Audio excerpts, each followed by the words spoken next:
Yeah, I am. I'll put it on YouTube. Don't worry. Okay. Now, so this is not to be shared with the public. Okay. Send it to me. Now, as we're gonna go through this, I'm actually just gonna reverse Felix here. I don't know what you named it. We'll just call it Camel. Oh yeah, it's Camel. Now, what we're gonna do is we're gonna cut it out along here, so we can actually get to the glottis and the epiglottis. Okay. Now, cut now on here. You can do it. We're actually doing good. What held that esophagus in place? Adventitia. Adventitia, wonderful. Okay, so we're gonna start over here, and you guys can actually. So we have our little canines, right? Those are for grabbing and tearing. We have our incisors, and this cat was old because the incisors, those are our little cutting teeth. Yeah, this cat needed to see a dentist. Okay, so but those were for cutting everything else. We have our hard palate, which is the roof of the mouth. That's for grinding up stuff. We have our tongue, which is in a bad position, but anyway, the tongue was for manipulation of the food and for moving the bolus towards the back during swallowing. We had the little hairs on the tongue, which the cat actually uses to clean itself, but also houses the taste buds. Okay, so we know all of those functions, correct? Yes. So the food passed from the oral cavity leading down into the pharynx. Okay, and we're not going to talk about the pharynx at all, because we're going to move right, skipping through the pharynx, because it's a fast swallower, down to the neck region. In the neck region, you're going to have your trachea, and you can see all of these cartilaginous little rings in there. So what that allows the trachea to collapse when you swallow, so food doesn't get stuck in your esophagus. Okay, behind the trachea is the actual muscular tube, which is the actual esophagus, and you can see that muscular tube behind it, correct? Right. Kind of where it's split. That's the esophagus. Okay. Okay. You got that over there, Noah? Yep. Okay. So we have our little esophagus. So let's go up to the top, the beginning of the structure. Up here, we're going to have the cartilage for the larynx. Okay, you're going to have your thyroid cartilage and your cricoid cartilage. But the key to this little guy, do you guys have a probe over there? Please. Thank you. Okay. So this little structure is super important because this is the epiglottis. And that little epiglottis is a type of elastic cartilage. And it closes off, and maybe I should cut this back so you can see a little better. It closes off the actual glottis, which leads down into the larynx. Because what don't we want happening? We don't want our food, yes, because what happens when that food goes down into the larynx? Yeah, you can't breathe, you cough, right? It goes to your lungs. You don't want food in your lungs. Because here you can actually see, right in here, if I get it down in here, that's the opening going down into here. Okay? So the glottis closes off the epiglottis, so the food goes down into the esophagus, or the fluid tube, whatever you're drinking. So then it passes down into, eventually into the stomach. Okay? So that's the whole function. Larynx was for making sounds, everything else. The epiglottis closes off the glottis, so the food passes down into the actual esophagus, and the glottis is just the opening, okay, or passageway. So now we travel into the thoracic cavity. Within the thoracic cavity, we have our lungs, which are for exchanging, okay, O2 and CO2. That's what they're supposed to be for, nothing else. Okay, so then between them, we're gonna have our heart. And this heart is covered with fat because our heart can actually use fat as a resource. Okay, we don't want this much fat because that'd be called a fatty heart. But this is on the pericardial sac. So if we cut open the pericardial sac that's around this guy, because we're gonna get some of this fat off of here. Okay, you can actually see the sac itself on there, correct? Yeah. So if we cut through the pericardial sac, come on, baby. There we go. It's filled with chocolate milk. Oh. I'm kidding. It's not moo milk. Okay. It's just the preservatives. I'm kidding. Look at her over there. Okay. Now, we're going to just skin it out. There it is. Oh, look at how cute that little guy is.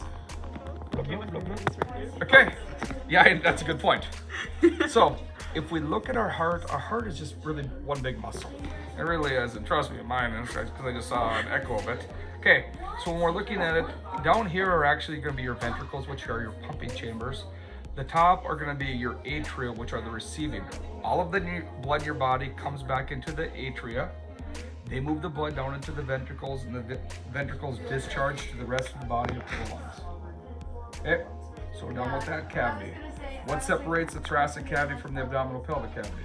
The diaphragm. So let's get to this little guy. The diaphragm is the muscle. Okay, and this cat had lots of cheeseburgers. Okay, so it is, but you know what? All of that fat allows for lots of different things for us to observe. How So fat we it is? Yeah, because I mean, look at that. It's actually preserved really well. We have our diaphragm, and that's our for inhalation, exhalation, along with our rib muscles. Okay, this is the diaphragm. This is that thin muscle. That's all it is. Oh. That's all that's muscle is the diaphragm. Oh, Okay. Then we get to this big organ, which was our liver, which was held in place by the falciform ligament, and you can start to see the see it there? Hold it into place. That's part of it right there. And then there's more falciform ligament towards the back in there. But we don't need, as long as you know where the falciform ligament is and what it does, you're good. Liver, we'll talk about all of its functions, but we know that it detoxifies, it stores things, it produces the bile, all general things. Now, if we look, we can see this little guy. It's like, what is that? Okay, and that little guy is the beginning of the head of the actual gallbladder. And if we flip it back over, then we can actually see the gallbladder. Got it right there? Okay, so if you see the gallbladder, that gallbladder simply stores the bile produced by the liver, concentrates it, and then eventually excretes it. Okay, and it's going to excrete it into the duct. The duct that comes across it from it, it's going to be the cystic duct. Over here, the duct that comes off of the actual liver is going to be called the common hepatic duct, because there's actually a right and left that come together to make it. And all together, the duct is going to be the common bile duct. Okay, and that common bile duct is eventually going to lead to the duodenum. Okay, so let's move to the next organ. We're going to get rid of all this greater omentum. That greater omentum just stores, helps with maybe immunity, but mainly it's just going to be storage of fat tissue. Okay, we're just pulling it off to the side. And if you want to throw it away, you can. I know it's nasty, but I know, but we wanted to see the rest of it. Okay, so we get over here. Okay, we get to the actual stomach itself. And now is my stomach. They'll receive the food from the esophagus, and it's going to move it into the small intestine.